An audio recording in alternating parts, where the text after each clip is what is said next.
We need renewable energy, regardless of what you think about climate change. We can't produce that much fucking oil. There is no telling what the price of oil and gasoline would be if it wasn't for renewable energy. So instead of bitching about not having $2 gas, maybe you should be thanking the global renewable energy industry, because it would be significantly more if they didn't exist. I want to expand on this because this gets so fucking baffling to me. I feel like we're all familiar with this, but anybody who's in car groups online, I feel like we're subjected to it more because all of these groups have just been overrun with a bunch of troglodytes with their gray goatee beard with a profile picture like this, sharing like the same 3 fucking EV memes. Oh look, it's a Tesla plugged into a generator.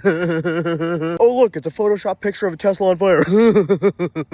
What if you get stuck in a blizzard for 492 hours? What are you gonna do then? Freeze to death? Checkmate, libs. And all the other debunked shit they continue to try to peddle to trash EVs and renewable energy. Like, look at how bad for the environment this giant lithium strip mine is. That's actually a copper mine in Chile. Or something birds wind turbines. Or mocking Prius drivers while simultaneously bitching about how much it costs to fill up their F-350 that they exclusively use to haul around their fragile egos. The level of mental gymnastics required to maintain that level of dedication to flawed identity politics creates a logical paradox that could Y2K Skynet. And it's layered like a chocolate layer cake that ends up not being chocolate. First, these are the same people who worship Elon Musk because he lets the idiots that they agree with say whatever hateful misinformation they want to on his quickly failing social media platform, and then immediately turn around and bitch about the woke car company Tesla that he's the CEO of. And they bitch about gas prices and how the US needs to be more energy independent, how we need more good American jobs, while simultaneously bitching about electric cars that are built by American companies and American factories by American workers, which allows some Americans to drive around without using gasoline, which lowers the demand for the oil and therefore the prices for the fuel that's required to fill up your overcompensation Cummins. If you want fuel prices to be lower for all of your gas guzzling shit, you should want everybody to be driving electric vehicles or taking public transportation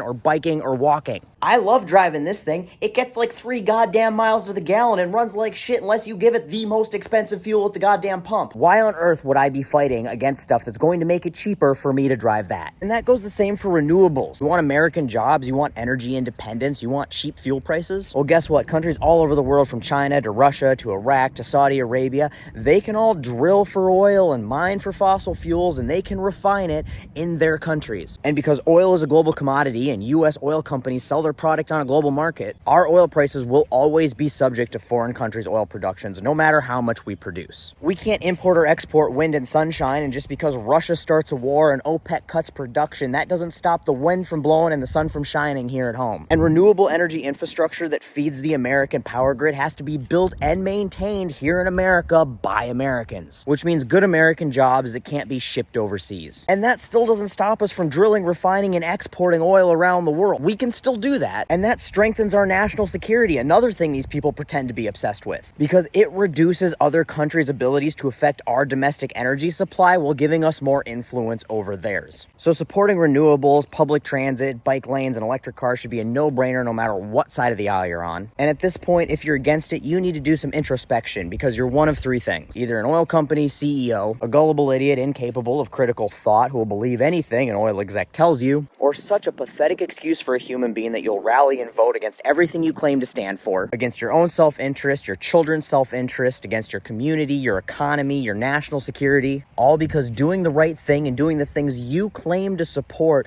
would mean finding a little bit of common ground with your fellow citizens who you view as the enemy. So don't be that person. This is an absolute no-brainer for all of us to come together on and have a little unity for once. Stop fucking it up.